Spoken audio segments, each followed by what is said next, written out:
کچھ بتا دیا جو آپ نہیں جانتے تھے۔ بتائیے، یہاں اساتذہ موجود ہیں، پہلے دن قلم کے ذریعے آپ تعلیم دیتے ہیں یا پہلے پڑھاتے ہیں؟ الف بے پڑھایا جاتا ہے پہلے، بعد میں لکھوایا جاتا ہے۔ لکھوایا بعد میں جاتا ہے، پڑھایا پہلے جاتا ہے۔ لیکن مضبوط تعلیم کون ہے؟ طریقہ تدریس۔ اس میں مضبوط کون ہے؟ اس میں طریقہ تدریس جو ہے، لکھنے والا زیادہ مضبوط ہے، پڑھنے والا کم ہے۔ اس لیے کہ اگر کوئی پڑھ رہا ہے تو آپ اس سے یہ کہہ دیں گے کہ صاحب اس کو لکھ دیجئے جو آپ پڑھ رہے ہیں، بس کیجئے، بس ایک سلوات مل کے پڑھتے ہیں۔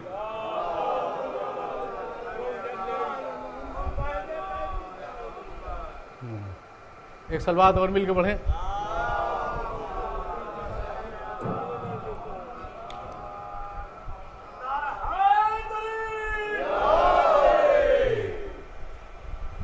بہت سی ہماری بزرگ خواتین جو گزر چکی ہیں، قرآن دیجئے وہ پڑھ لیتی تھیں، دینیات کی کتاب دیجئے پڑھ لیا۔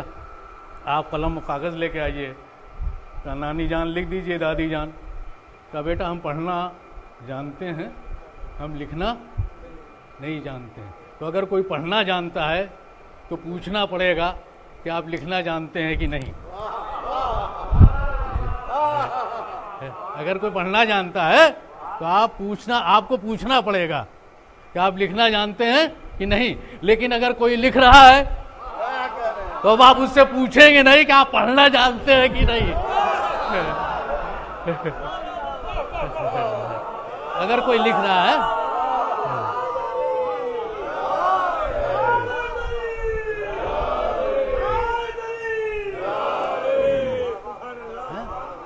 اب آپ اس سے پوچھنے نہیں جائیں گے کہ بھائی آپ پڑھنا جانتے ہیں کہ نہیں، اس لیے کہ اگر لکھنا جانتا ہے تو پڑھنا ضرور جانتا ہے۔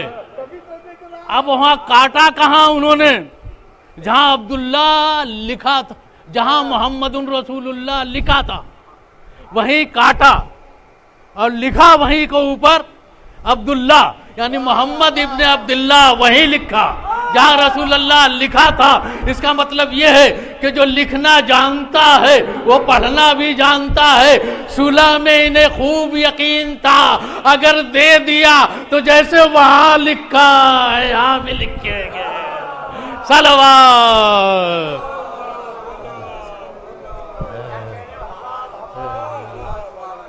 مضبوط چیز ہے پڑھائی جو ہے، وہ کیا ہے؟ تعلیم بہت زیادہ مضبوط ہے۔ یعنی تمام رشتوں میں اور تمام فضائل میں سب سے زیادہ بافضل چیز کیا ہے؟ علم ہے۔ انا مدینۃ العلم وعلی بابھا، میں شہر علم ہوں اور علی اس کا دروازہ ہے۔ اقرا باسم ربک الذی خلق، پڑھیے اپنے رب کے نام سے۔ یہی اقرا خانہ کعبہ میں مجھے تاریخ میں پڑھنے کو اس وقت ملا جب ایک بچہ اللہ کے گھر میں 13 رجب کو پیدا ہوا، نبی ملنے کے لیے گئے۔ کائنات کے بچے اور ہیں، آل محمد کے بچے اور ہیں، دنیا کے گھروں میں بچے پیدا ہونے والے اور ہیں، آل محمد کے گھر بچے پیدا ہونے والے اور ہیں۔ اس لیے کہ جب میرے گھر کوئی بچہ پیدا ہوا تو ہاتھ اٹھ نہ سکے، پیر ٹک نہ سکے، آنکھیں کھل نہ سکی، دہن بول نہ سکا۔ ہمارے گھر کا بچہ اتنا زیادہ کمزور پیدا ہوا اور عاجز ہوا کہ نہ ہاتھ اٹھا سکتا ہے، نہ آنکھیں کھول سکتا ہے، نہ پیر سے چل سکتا ہے، نہ زبان سے بول سکتا ہے۔ لیکن جب آل محمد کے گھر بچہ پیدا ہوا تو ابو طالب کا بیٹا جب اللہ کے گھر پیدا ہوا تو اس کے ہاتھ بھی اٹھے، اور پہلے دن اٹھے تھے جبھی تو ازدر کے 2 ٹکڑے ہوئے تھے۔ صلوات۔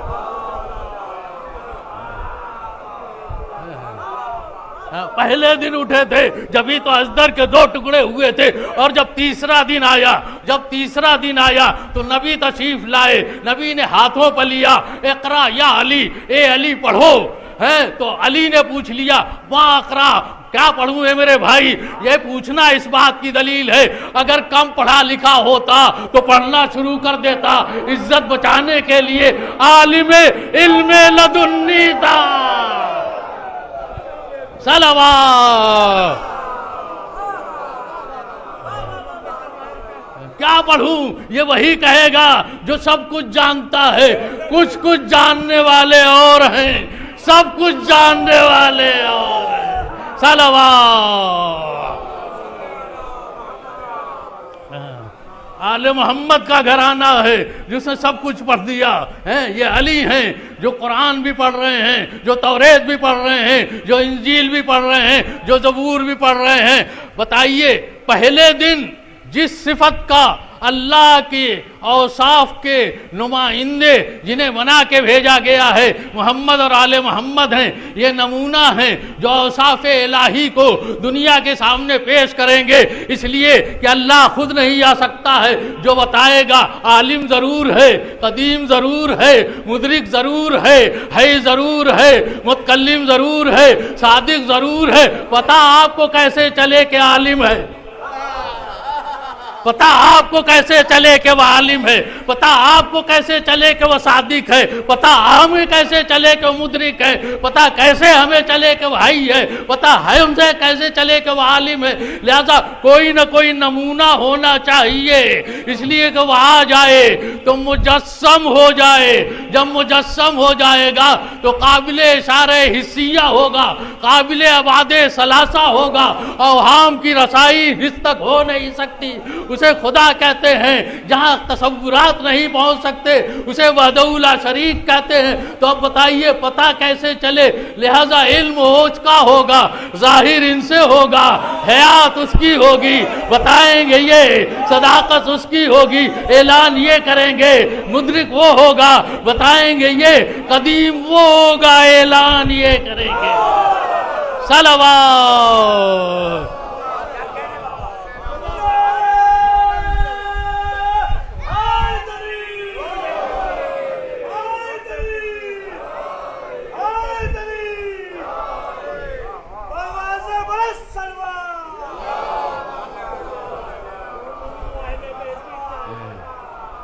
علماء کرام تشریف فرمائے.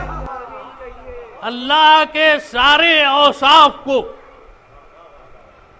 جمع کیجئے تو دو صفت میں آ کے جمع ہو جائیں گے. ایک صفت قدرت. آئیے تشریف لائیں. آؤ آصف صاحب آئیے، آؤ نیا صاحب آئیے، آ جائیے. ایک سلوات مل کے پڑھ کے آگے بڑھ جائیے.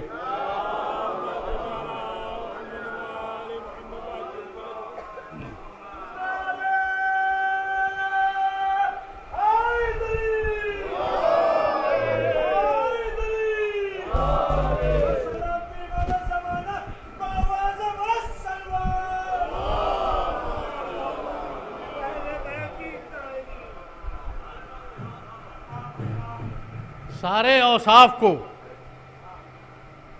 اکٹھا کیا جائے تو دو صفت میں جمع ہوتے ہیں. ایک قدرت، دوسرے علم. ایک قدرت اور دوسرے علم. اور اس کو بھی سمیٹا جائے تو قدرت میں سمٹ کے رہ جاتا ہے سب کچھ. انہو علی کل شیء قدیر. ہر شے کے اوپر جو قادر ہے اسے وحدہ لا شریک کہتے ہیں. جب ہر شے پر قادر ہے تو قدیم ہونے پر قادر ہے. میرے ساتھ رہیے گا.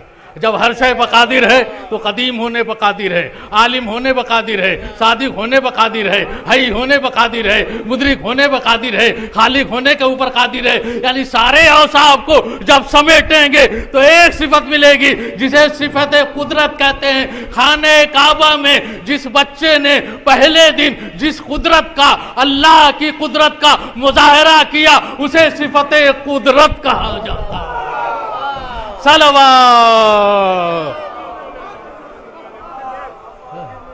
اب اگر تیسرے دن وہ کچھ نہ بھی پڑھتے تو قدرت میں تو سب کچھ سمٹ چکا تھا، قدرت میں علم ہی سمٹ چکا تھا. تو نہ پڑھتے تب بھی مانا جاتا کہ جب ہر شے پر قادر ہے تو عالم ہونے پر بھی قادر ہے، حی ہونے پر قادر ہے، مدرک ہونے پر قادر ہے، متکلم ہونے پر قادر ہے، صادق ہونے کے اوپر قادر ہے۔ تو جب اللہ کے اوصاف کو سمیٹا تو ملے کہاں کے اوپر؟ یاد رکھیے گا۔ تو اگر یہ بتائیے، یہ ساری کی ساری صفتیں جو پائی جا رہی ہیں، میرے ساتھ بڑی باریک بات ہے، میرے استاد کی بات ہے، میرے استاد مرحوم ہو چکے، میں نام لے کے پڑھتا ہوں ان کا، کبھی مولانا مصطفیٰ صاحب قبلہ مجلس نہیں پڑھتے تھے، بہترین خطیب تھے، لیکن ان کی بات آپ کی خدمت میں عرض کر رہا ہوں۔ ہاں، کبھی کبھی پڑھ لیتے تھے وہ، کبھی کبھی سال میں 1-2 مجلس پڑھتے تھے، ان کی بات میں آپ کی خدمت میں عرض کر رہا ہوں۔ وہ یہ پڑھا کرتے تھے کہ دیکھیے اوصاف الہیہ جو اللہ کی صفتیں ہیں، یہ اللہ کے لیے حقیقی ہیں یا مجازی ہیں؟ اب آپ کیسے سمجھیں گے اس کو پہلے حقیقت کی تعریف سے سمجھیں گے۔ حقیقت کی تعریف کیا ہے؟ مشکل مجھے نہیں ہے، آدھے لوگوں کو، وہ باہر کے لوگ اس طرف بیٹھے ہوئے ہیں ان کے لیے تو دقت ہے، آگے والوں کے لیے کوئی دقت نہیں ہے، یہ لوگ پڑھا رہے ہیں پڑھ رہے ہیں۔ حقیقت وہ ہے جو وضع اول میں استعمال ہو۔ واضح نے جس لفظ کو جس معنی کے لیے بنایا ہے اسی معنی میں استعمال کیا جائے تو اسے حقیقت کہتے ہیں، لیکن اگر اس معنی میں استعمال نہ ہو، مناسبت کی وجہ سے کسی اور معنی میں استعمال کیا جائے تو اسے مجاز کہا جاتا ہے۔ جیسے شیر صاحب میرے ساتھ ہیں، یہ شیر صاحب ہیں، دیکھیے آپ کے سامنے ایک شیر بیٹھا ہوا ہے، اب آپ نے پلٹ کے دیکھا، قوی ہیکل بہادر، آپ نے کوئی اعتراض نہیں کیا، آپ نے مل کے میرے اوپر اعتراض نہیں کیا، بھائی آپ کیا کہہ رہے ہیں، ان کو میں نے شیر کہا تو کیوں کہا، ان کو میں نے شیر کہا تو شیر کیوں کہا، حقیقتاً شیر کہا یا مجازاً؟ مجازاً شیر ہے، ایک مناسبت پائی جا رہی ہے، اس لیے کہ اس میں بھی شجاعت ہے، بہادری ہے، ہمت ہے، طاقت ہے، شجاعت ہے، بہادری ہے، ہمت ہے، طاقت ہے، اس مناسبت سے قوی ہیکل بہادر آدمی کو بھی شیر کہا جاتا ہے۔ یہ شیر کہنا کیسا ہے؟ مجازاً ہے، اور حقیقتاً وہ 4 پیر ہاتھ والا آ گیا، اس کو کیا کہا جائے گا؟ اس کو بھی شیر کہا جاتا ہے، تو واقعاً مجازاً ہے۔ تو دونوں کا فرق سمجھیے گا، اگر پورا مطلب سمجھا دے تو اسے حقیقت کہتے ہیں، اگر پورا مطلب سمجھا نہ سکے تو اسے مجاز کہتے ہیں۔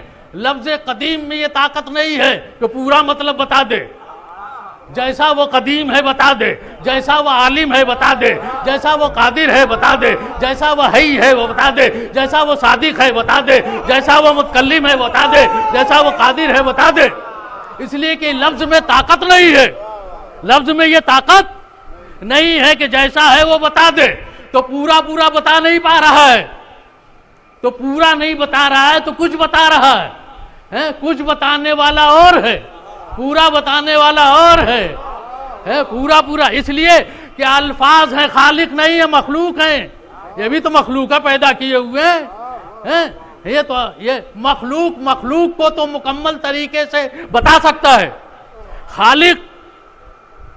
خالق کو مخلوق مکمل طریقے سے بتا نہیں سکتی۔ آپ مجھ سے پوچھئے کہ آپ کو استاد کا علم کیسا تھا، جن کا میں نے نام ہی لیا انہی کے لیے پوچھئے کہ ان کا علم کیسا تھا، میں نے کہا میں نہیں بتا سکتا، وہ میرے استاد تھے، میں ان کا شاگرد ہوں، میں کیا بتاؤں گا، یعنی اپنے سے بڑے کو اور بلند کو جو ہے نیچے والا بتا نہیں سکتا، اگر برابر کا ہو تو بتا سکتا ہے، اگر برابر کا ہے تو بتا سکتا ہے کہ بھائی میرے یہ کلاس فیلو ہیں، اب ان کے بارے میں پوچھ لیجئے، کہ ان کے علم کے بارے میں پوچھئے، جو لوگ میرے ساتھ پڑھے ہیں، جنہوں نے میرے ساتھ مباحثہ کیا ہے، ایک ساتھ ہم نے مطالعہ کیا ہے، ایک ساتھ ہم کلاس میں گئے ہیں، بتا دیجئے، میں ان کو بتا دوں گا ان کا علم کیسا، لیکن جس نے مجھ کو پڑھایا ہے، جو میرا استاد ہے، میں اس کے علم کو نہیں بتا سکتا۔ اللہ ہے ساری کائنات کا خالق، آل محمد کا خالق، الفاظ کا خالق، لہذا یہ لفظیں اتنی کمزور ہیں کہ اس خالق کو مکمل طریقے سے بتا نہیں سکتی، ان لفظوں میں اتنی طاقت نہیں ہے کہ جیسا خالق ہے ویسا بتائیں، لفظ قدیم میں یہ طاقت نہیں ہے، لفظ قادر میں یہ طاقت نہیں ہے، لفظ عالم میں یہ طاقت نہیں ہے کہ جیسا وہ ہے ویسا بتائیں، لیکن ہے تو مناسبت سے بتا رہی ہے۔ جب مناسبت سے بتایا جاتا ہے تو اس کو مجاز کہتے ہیں، جب پورا بتایا جاتا ہے تو اس کو حقیقت کہتے ہیں۔ اگر مناسبت سے بتایا جائے تو اس کو مجاز کہتے ہیں، اگر مکمل بتایا جائے تو اس کو حقیقت کہتے ہیں۔ تو مناسبت سے بتا رہی ہیں، لہذا مجاز ہے۔ مجاز کا وجود ہو اور حقیقت نہ پایا جائے، مجاز کا وجود ہو اور حقیقت نہ پایا جائے، یہ ہے محال۔ تو اگر مجاز پایا جا رہا ہے تو تلاش کرو، کہیں نہ کہیں حقیقت ہے اور حقیقت ضرور ملے گا۔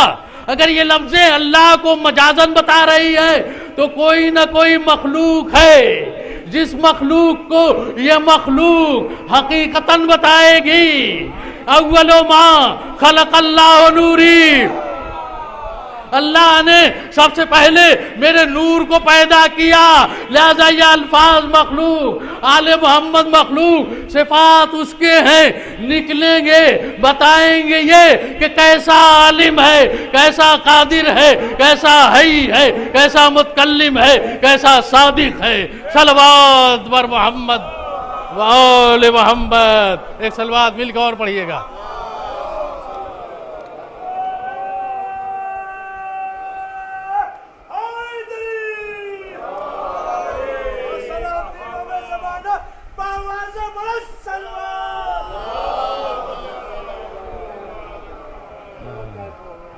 لہذا سب کچھ بتانے والا وہ جسے امیر المومنین علی ابن ابی طالب کہتے ہیں۔ آل محمد کا گھرانہ ہے جو آپ کو یکساں دکھائی دے گا۔ کائنات میں سب سے بہتر گھرانہ وہ ہے جو آل محمد کا گھرانہ ہے۔ آل محمد کے گھرانے سے بہتر کوئی گھرانہ نہیں ہے جو آپ کو ملے گا۔ لہذا آئیے تو یہیں سے سب کچھ لے کے جائیے، کہیں اور آپ کو نہیں ملے گا۔ ہو سکتا ہے کھانا کہیں اور مل جائے، بہترین مکان کہیں اور مل جائے، بہترین لباس کہیں اور سے مل جائے، لیکن علم ملے گا تو باب مدینۃ العلم امیر المومنین علی ابن ابی طالب تک۔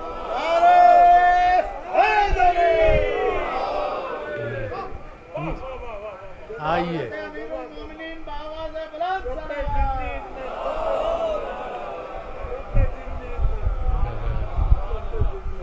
لہذا ہمیں تو ایک نمونہ 14 نمونے ہمیں ملے ہوئے ہیں، اساتذہ موجود ہیں۔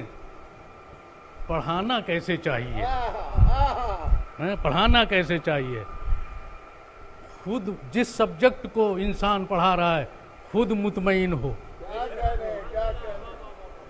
جو مضمون پڑھانا ہے، جو سبجیکٹ پڑھانا ہے، جو موضوع پڑھانا ہے، اس موضوع سے خود مطمئن ہو، تب تو صحیح طریقے سے بتائے گا، تب سامنے والا جو پڑھنے کے لیے آئے گا وہ مطمئن ہو کے جائے گا کہ بھائی آج اگر آپ کے سوالات کے جوابات میں نہ دوں اور میرا بڑا نواسا دے دے،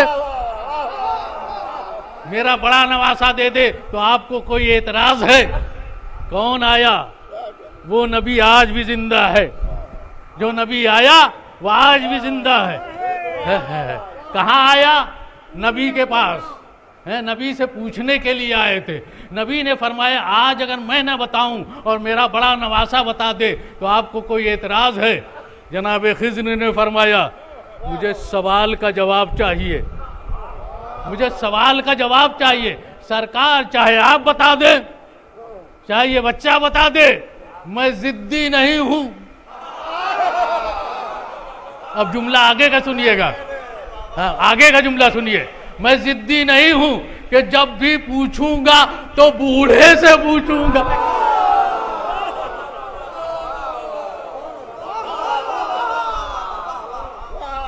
اگر ایک بچہ مجھ سے علم میں زیادہ ہے تو علم کی قدر ہے میرے ہاں، میرے سوالات کے جوابات وہ بچہ دے دے گا، تو میں مطمئن ہو کے چلا جاؤں گا۔ آئیے سوال کیجئے، اب تاریخ میں سوال و جواب تو نہیں لیکن واقعہ خالی ہے کہ جناب خضر نے پوچھا، آقا حسن نے جواب دیا، جب جواب مل گیا تو جانے لگے۔ یہ جانا اس بات کی علامت ہے کہ مطمئن ہو کے جا رہے تھے، یہ جانا اس بات کی علامت ہے کہ مطمئن ہو کے جا رہے تھے۔ تو نبی نے سوال کر لیا کہ جناب خضر آپ کو سوال کا جواب کیسا ملا، بتاتے ہوئے جائیے۔ سرکار آپ نے انہیں ٹوکا کیوں کہ بتا کے جائیے کہ آپ کو سوال کا جواب کیسا ملا؟ جب وہ مطمئن ہو کے جا رہے ہیں تو آپ کو سوال کرنا نہیں چاہیے۔ تو نبی نے فرمایا آگے آنے والے سوالات کا جواب آج ہی مل جائے، یعنی دنیا کو یہ پتا چل جائے کہ جب جناب خضر جواب دیں گے تو یاد رکھ لینا اس جواب کو۔ تو جناب خضر نے فرمایا کہ ویسا ہی جیسا آپ بتاتے، ویسا ہی جیسا آپ بتاتے، یعنی بزم نبی میں جناب خضر یہ اعلان کر کے جا رہے ہیں محمد اور حسن ایک جیسے ہیں، امت اور محمد ایک جیسی نہیں ہے۔ صلوات۔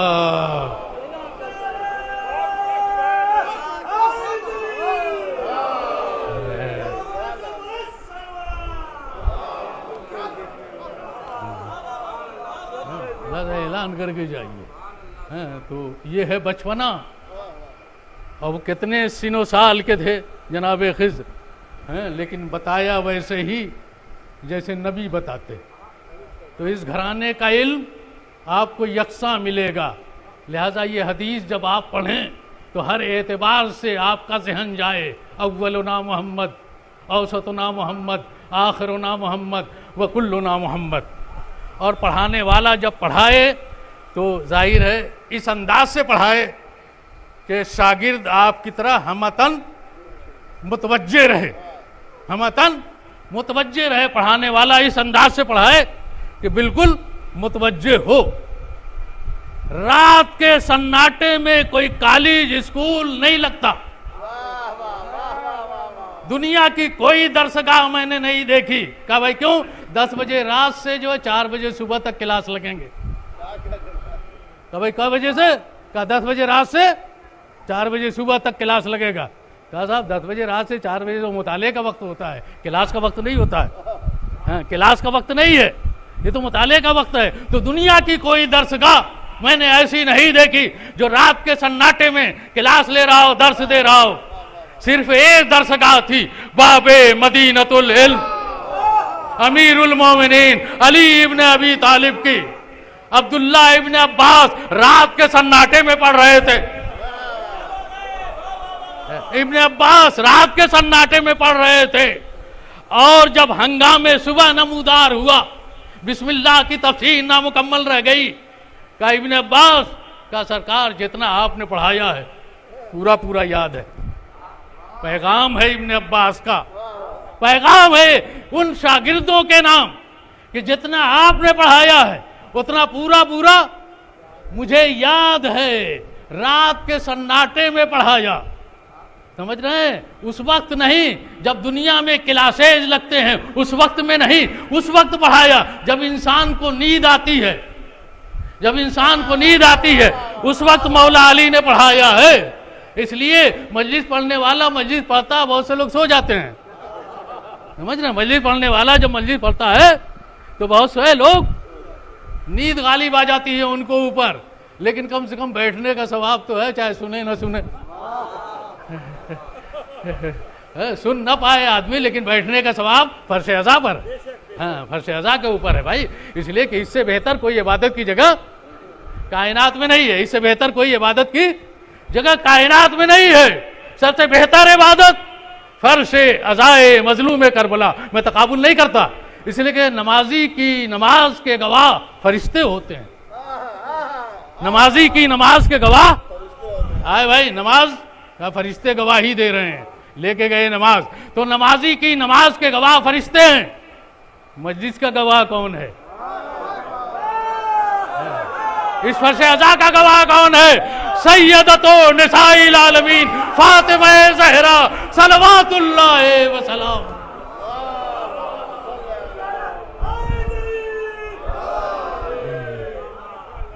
مجلس کے گواہ چہار دو معصومین ہیں، مجلس کے گواہ بی بی زہرا ہیں. تو رات کے سناٹے میں جس نے پڑھایا اسے امیر المومنین علی ابن ابی طالب کہتے ہیں. اور ابن عباس فرماتے ہیں کہ جتنا آپ نے پڑھایا پورا مجھے یاد ہے، تو نہ اونگ آئی نہ نیند آئی. جبھی تو یاد ہے، اگر اونگ آ جاتی تو کوئی نہ کوئی حصہ رہ جاتا. اگر تھوڑی دیر کے لیے سو جاتے تو مولا علی جو پڑھا رہے تھے وہ کوئی نہ کوئی چیپٹر. یہ کمال ہے آل محمد کے گھرانے کا، یہ کمال ہے اہل بیت علیہ الصلوۃ والسلام کا. اس لیے کہ سننے والا خالی سنتا ہے، اس لیے کہ بولتے ہوئے نیند غائب ہوتی ہے، یاد رکھیے گا. جب آپ بولیں گے تو نیند نہیں آئے گی، لیکن خالی آپ سنیں گے تو آپ کو نیند آئے گی. یہ مولا علی کے پڑھانے کا کمال تھا، مولا علی کے پڑھانے کا کمال تھا کہ اس انداز سے پڑھا رہے تھے تو لا تاخذہ سنۃ ولا نوم، نہ نیند آئی نہ اونگ آئی. صلوات بر محمد وآل. کہ اونگ بھی غائب ہو گئی اور نیند بھی غائب ہو گئی. اس انداز سے پڑھایا جائے جو مولا علی نے پڑھایا. آئیے اب اس انداز سے ایک بات پڑھ لیجئے. اپنے بچوں کو جو میرے شاگرد ہیں ان کو ایک بات پڑھا دوں اور مجلس تمام. اس لیے کہ سورہ میں تمام باتیں تو بڑی تفصیلی ہیں، سورہ میں نہیں. یہ اللہ کا ایک طریقہ رہا ہے کہ اس نے اشارے میں بات کی ہے، اس نے اشارے میں بات کی ہے. آپ کو آیتیں سنتے سنتے اس منزل تک آپ نے آیتیں سن لی ہیں کہ خالی آیت کوئی پڑھے گا تو نام آپ کے ذہن میں آ جائے گا. انی جاعل فی الارض خلیفہ، آیت میں نام تو نہیں ہے، آپ کے ذہن میں نام کہاں سے آ رہا ہے؟ آیا نام آ جا رہا ہے. الم یجدک یتیما فآویٰ، نام آپ کے ذہن میں آ گیا. ووجدک عائلا فاغنیٰ، تنگ دست پایا تو مالدار بنا دیا، نام آپ کے ذہن میں آ گیا. ووجدک ضالا فہدیٰ. میں یہ ترجمہ کر دوں اور بات تمام کرتا ہوں. ایک اور ہے وَلَسَوْفَ يُعْطِيكَ رَبُّكَ فَتَرْضَىٰ، ہم آپ کو ایسی چیز عطا کریں گے کہ آپ راضی ہو جائیں گے. کہیں کوئی نام نہیں ہے لیکن آپ کے ذہن میں نام ہے. کہ صاحب کس نے پناہ دی، نام آپ کے ذہن میں. کس نے دولت دی، نام آپ کے ذہن میں. نبی کو اللہ نے کیا دیا کہ ہمارا نبی راضی ہو گیا. اسی کے بعد وہ سورہ ہے جو بہت ہی چھوٹا ہے لیکن بہت ہی عظیم ہے، بہت ہی صغیر ہے لیکن بہت ہی عظیم ہے. بسم اللہ الرحمن الرحیم. انا اعطیناک الکوثر فصل لربک وانحر انا شانئک هو الابتر. عظیم سورہ ہے لیکن بہت صغیر ہے. اب آئیے ووجدک ضالا فہدیٰ، ہم نے آپ کو ضال پایا تو ہادی بنایا. جو ترجمے آپ کو ملتے ہیں مولانا فرمان صاحب کا، مولانا مقبول صاحب کا، ایک ترجمہ جو ہے وہ اور بھی ہے کوئی ترجمہ، امروہہ کا ایک ترجمہ ہے مولانا شہبار صاحب نے اس پر حاشیہ لگایا. اس میں جو ہے وہ کہتے ہیں کہ انہوں نے لکھ دیا کہ میں نے گم پایا، گمگشتہ پایا تو ہادی بنایا، ناواقف پایا تو ہادی بنایا. سمجھ رہے ہیں؟ راہ سے بھٹکا ہوا پایا تو ہادی بنا دی. یہ انہوں نے کہا کہ ناواقف پایا، کسی نے ترجمہ کر دیا، کسی نے یہ کیا. بہرحال یہ تین ترجموں میں ایک ترجمہ جن کی انہوں نے تعریف کی اس میں یہ ایک ترجمہ یہ ہے، لیکن یہ تینوں ترجمے کے اوپر اشکال اور اعتراض ہے۔ ناواقف، گمگشتہ، راہ سے ہٹا ہوا پایا مثلا تو ہادی بنایا۔ یہ تینوں ترجمے کیا ہیں؟ قابل اشکال ہیں، اس لیے کہ آیت نبی کی شان میں نازل ہوئی ہے، وَوَجَدَكَ ضَالًّا فَهَدَىٰ، ہم نے آپ کو ضال پایا تو ہادی بنایا۔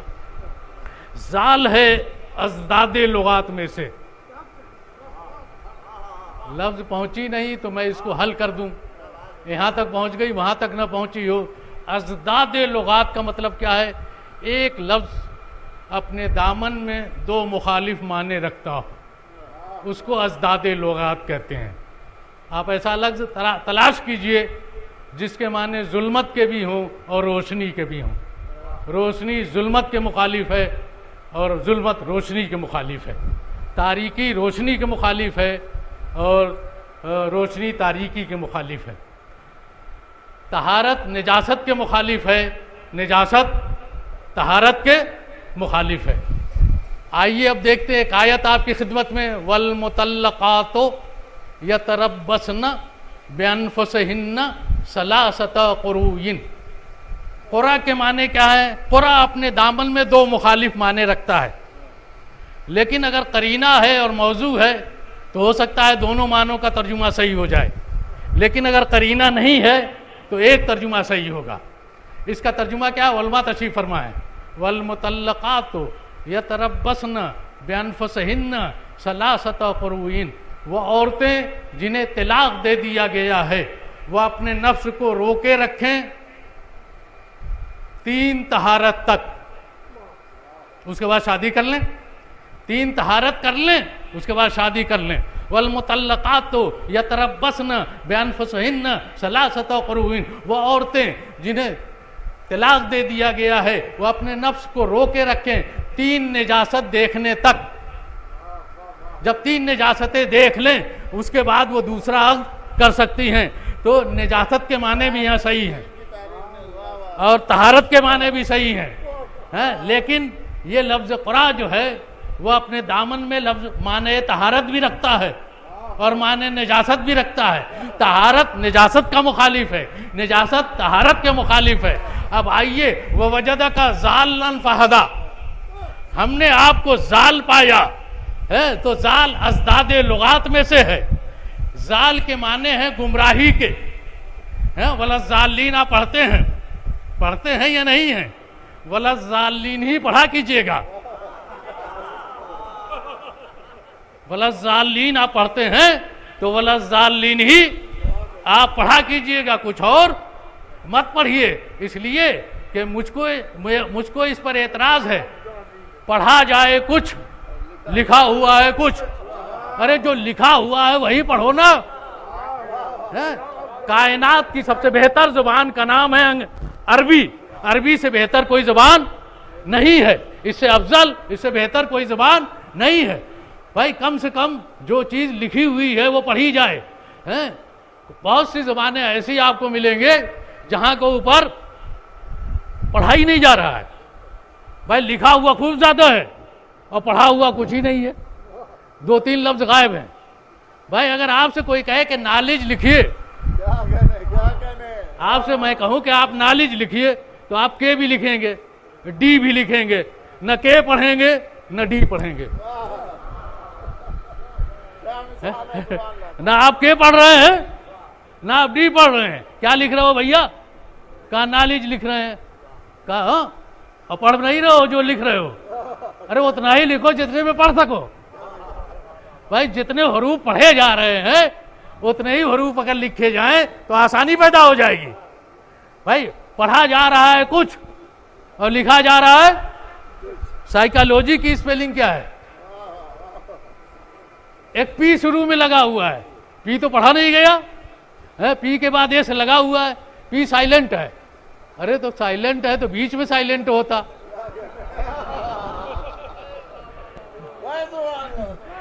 سائلنٹ ہے تو بیچ میں سائلنٹ ہوتا۔ بسم اللہ الرحمن الرحیم، الف لام سائلنٹ ہے الرحمن کا، الرحیم، الرحیم کا الف لام سائلنٹ ہے، صحیح ہے. ہماری عربی زبان میں علماء تشریف فرمائے، ہماری عربی زبان میں یہ بات قبیح ہے اور اس کی بڑی مذمت کی گئی ہے. ابتدا بسکون لازم نہ آیت،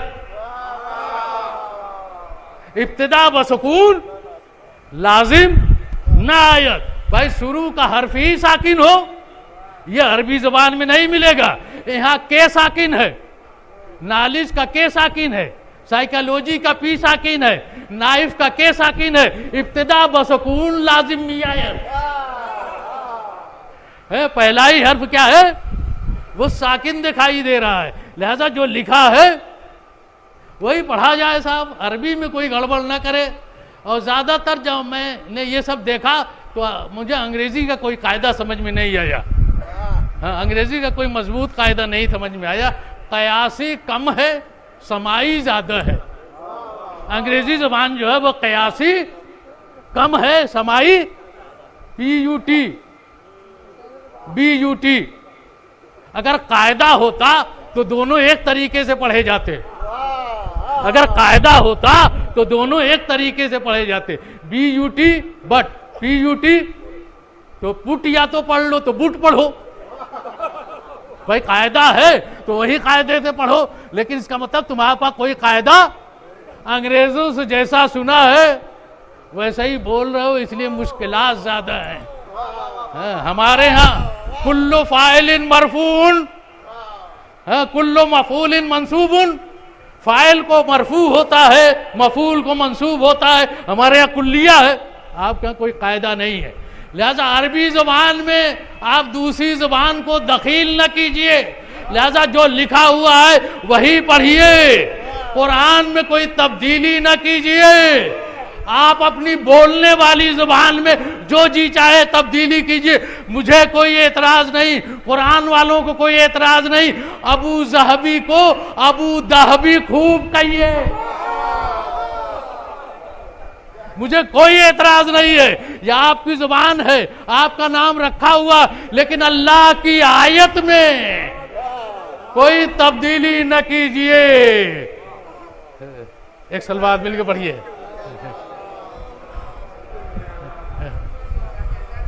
جو ہے وہ پڑھیے، اس سے ہٹیے مت. لہذا زال ہے ازداد لغات میں سے. ایک اس کے معنی ہیں گمراہی کے اور ایک اس کے معنی ہے کامل رہنمائی کے. اب میں دہراؤں، ناواقف پایا، گمگشتہ پایا، راہ سے ہٹا ہوا پایا تو میں نے ہادی بنایا. یہ 2-3 ترجمے اور جو مل گئے. اب آئیے ایک معنی ملے جو میرے استاد کے بتائے ہوئے ہیں. وہ وجدک ضالن فہدا، یعنی ایک معنی زال کے گمراہی کے ہیں، ایک معنی زال کے کامل رہنمائی کے ہیں. آیت نبی کی شان میں ہے، ترجمہ جو چاہے کر لیجئے. آیت نبی کی شان میں ہے، ترجمہ جو چاہے کر لیجئے. ہم نے آپ کو کامل رہنما پایا تو ہادی بنایا. صلوات. ایک صلوات اور مل کے پڑھیے. ایک صلوات.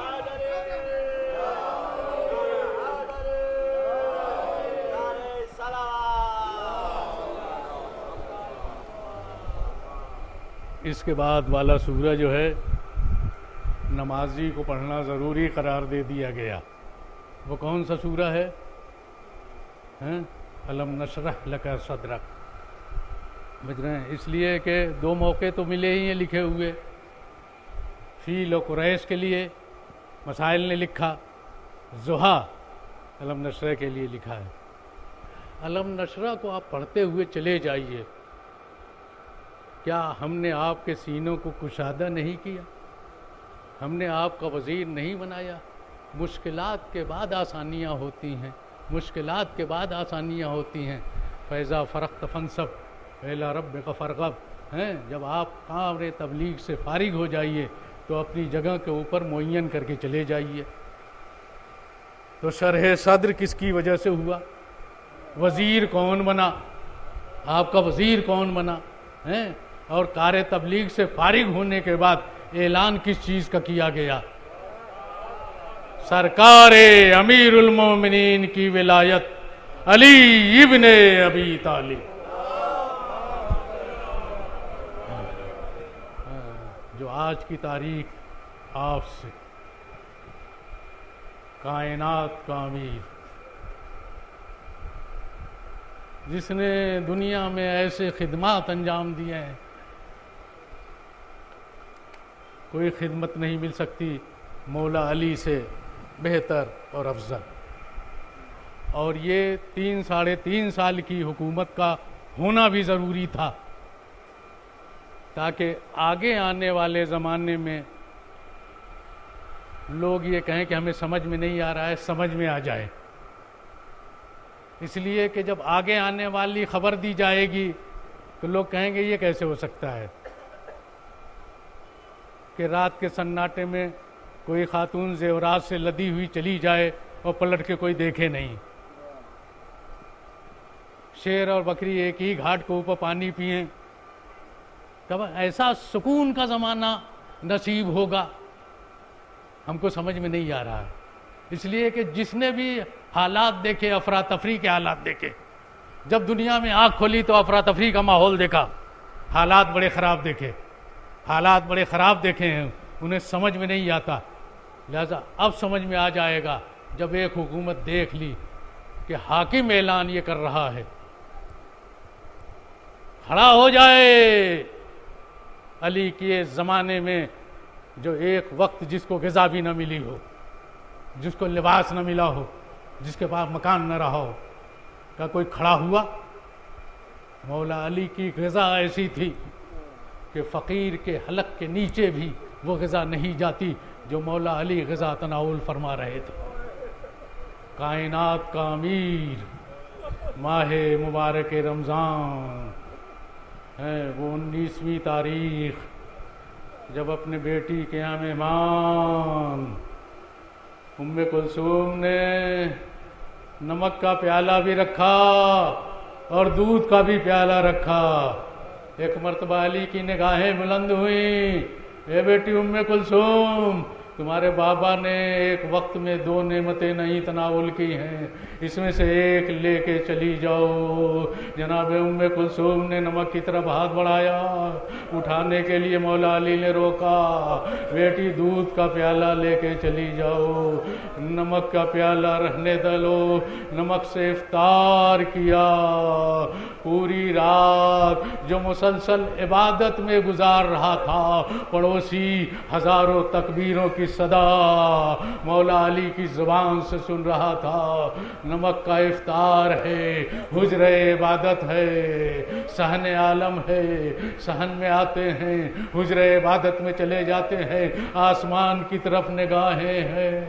عزاداروں پوچھ لیا، بچوں نے پوچھا، فرماتے آج وعدے کی تاریخ ہے، اپنے بھائی سے ملنے کی تاریخ ہے، بارگاہ الہی میں جانے کی تاریخ ہے. عزاداروں جزاکم اللہ خیر الجزاء. ہنگام سحر نمودار ہوا. علی مسجد کے ارادے سے نکلے. آقا حسن نے بھی جانے کا ارادہ کیا، آقا حسین نے بھی جانے کا ارادہ کیا. مولا علی نے روک دیا، بچوں آج گھر کے اوپر رہو. مرغابیوں نے دامن تھام لیا. جانوروں کو بھی احساسات بہت جلد ہو جایا کرتے ہیں. یعنی زبان بے زبانی سے یہ کہنا چاہ رہے تھے، مولا ہمیں کس کے سہارے چھوڑ کے جا رہے ہیں؟ بیٹی اگر ان جانوروں کا خیال رکھ سکتی ہو تو خیال رکھنا، ورنہ انہیں آزاد کر دینا.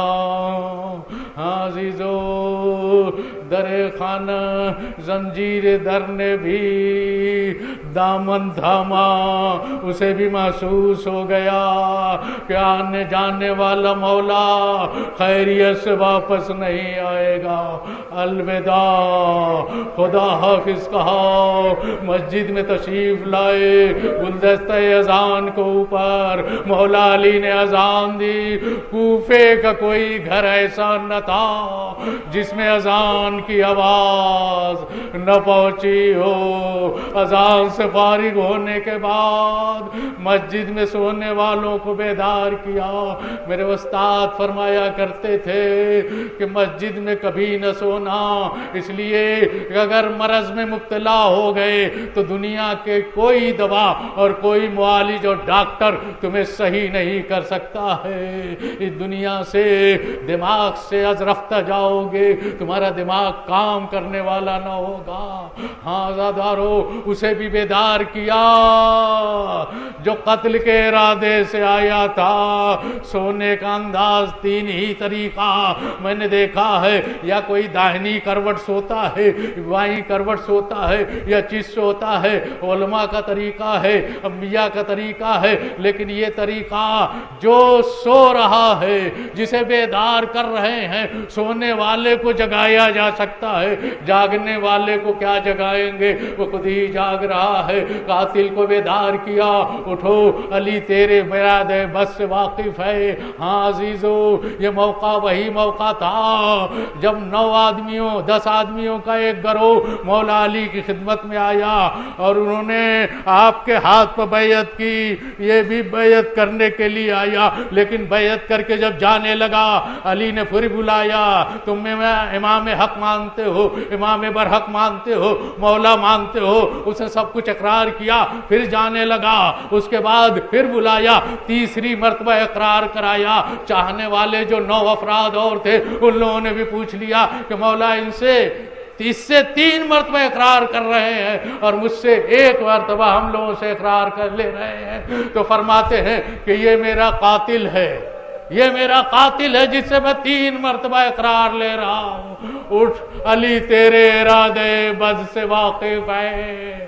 مولا علی محراب عبادت میں آئے، تکبیرۃ الاحرام، قرات، رکوع کے بعد جیسے ہی سجدے میں پہنچے، مہینوں زہر میں بجھی ہوئی تلوار جس کا ایک قطرہ مصر کے سمندر میں ڈال دیا جاتا، کوئی ذی حیات اس کو استعمال کرتا تو بچتا نہیں، فرق اقدس پر لگی، واللہ لقد تحمدت ارکان الہدی، ہدایت کے ارکان منہدم ہو گئے، چراغ مسجد گل ہو گئے، قد قتل امیر المومنین کی صدا بلند ہوئی، شاگرد نے آواز دے، زینب ام کلثوم نے اپنے بھیا کو بھیجا، جاؤ حسن، جاؤ حسین۔ آخر یہ کیسی آواز سنائی دے رہی ہے؟ آقا حسن، آقا حسین مسجد میں آئے، بابا کا سر زخمی ہے، خاک مسجد اٹھا کے سر میں رکھتے جا رہے ہیں۔ آقا حسن نے بابا کا سر اقدس اپنے زانو پر لیا، فرماتے ہیں بابا آپ کو کس نے قتل کیا، آپ کو کس نے ضرب لگائی؟ ایک مرتبہ فرماتے ہیں بیٹا حسن ابھی قاتل آنا ہی چاہتا ہے، تھوڑی دیر نہ گزری تھی کہ لوگ ابن ملجم کو گرفتار کر کے لائے، بازو بدے ہوئے تھے، مشقیں بدی ہوئی تھی، بڑے زور سے بازوؤں کو لوگوں نے باندھ رکھا تھا، انہی بازوؤں سے فرق مبارک کے اوپر تلوار ماری ہے۔ علی نے بازوؤں کو کھلوایا۔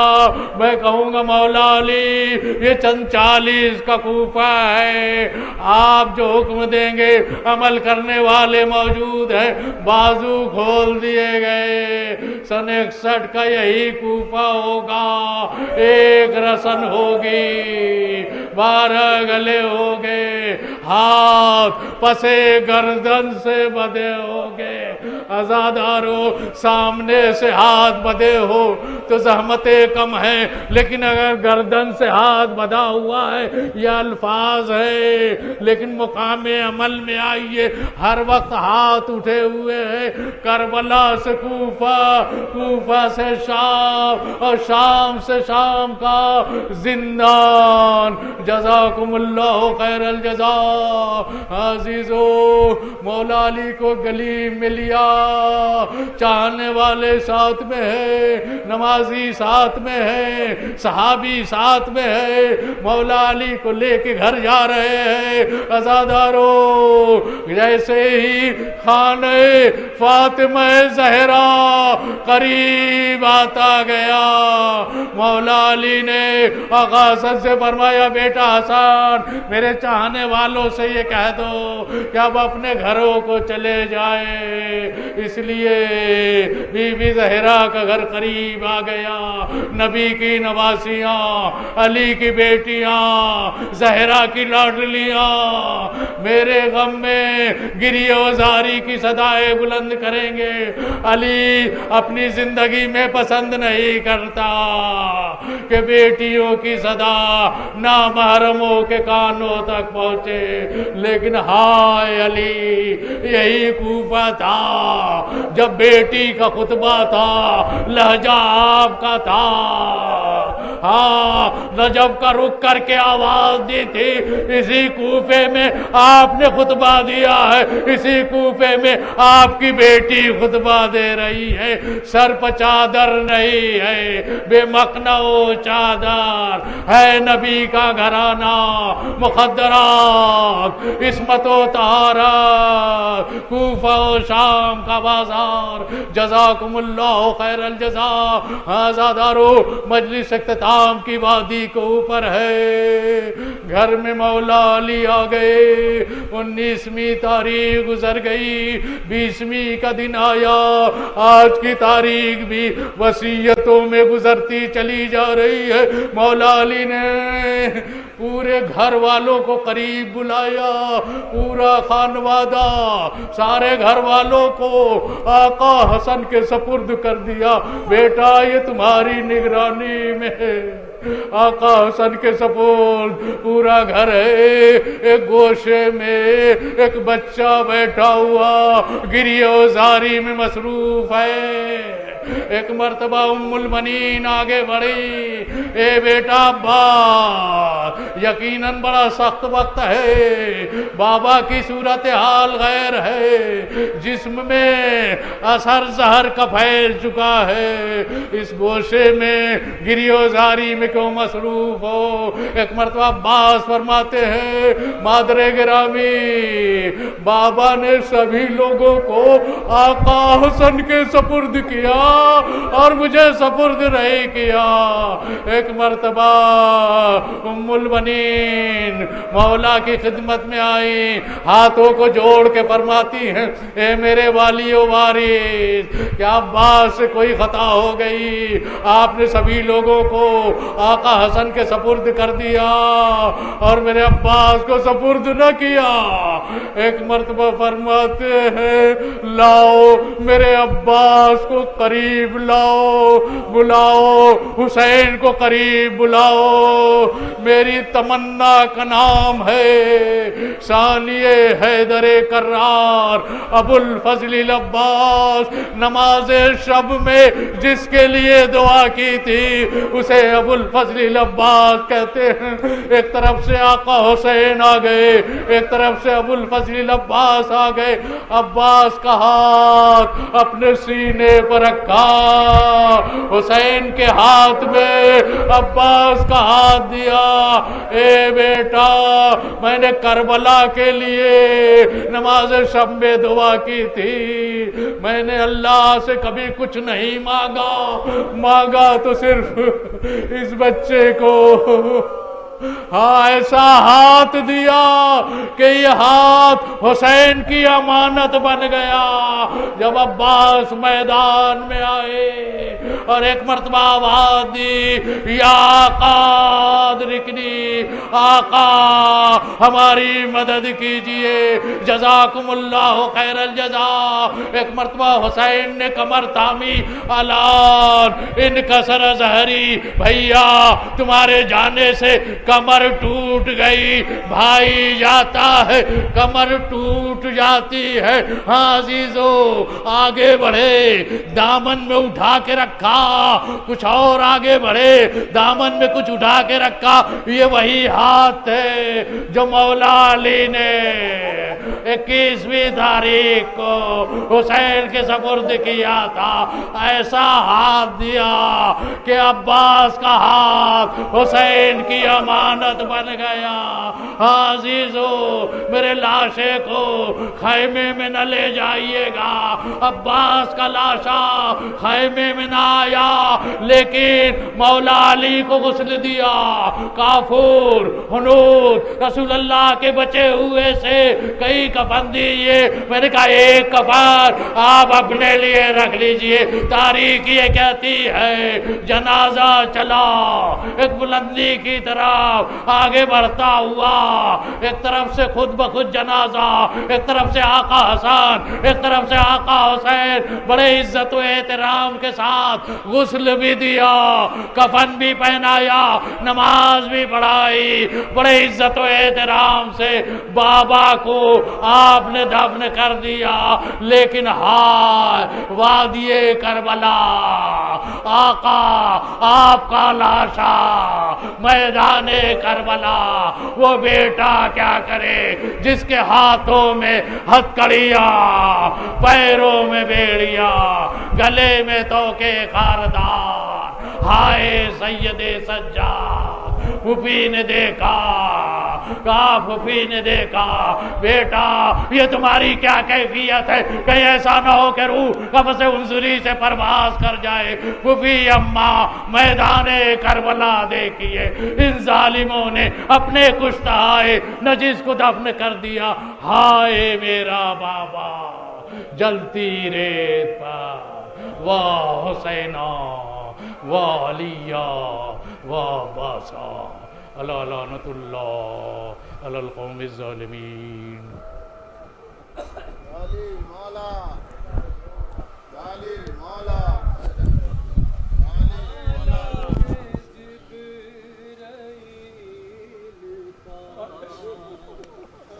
خالق دہائی ہے نالا ہے جب